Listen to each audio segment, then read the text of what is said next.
അപ്പോൾ കുറേ ആൾക്കാർ എന്നോട് പാട്ട് പാടാൻ വേണ്ടി ചോദിച്ചിട്ടുണ്ടായിരുന്നു. അങ്ങനെ അറിയൊന്നുമില്ല, എന്നാലും ഞാൻ ജസ്റ്റ് ഒന്ന് പാടി നോക്കാട്ടോ. അപ്പം എങ്ങനെ ഉണ്ടെന്നുള്ളത് നിങ്ങൾ പറയണം കേട്ടോ. തുടങ്ങാം.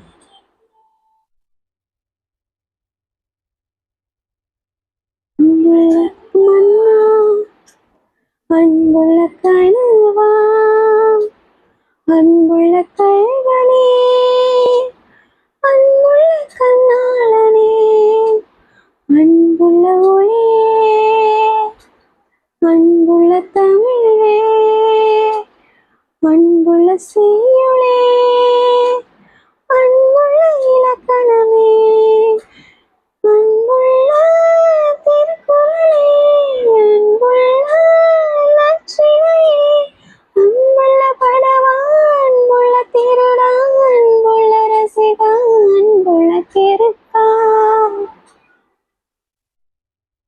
அன்புள்ள திமிரே அன்புள்ள தவறே அன்புள்ள உயிரே அன்புள்ள அன்பே. അപ്പോൾ എങ്ങനെയുണ്ട്? Just try ചെയ്താട്ടോ.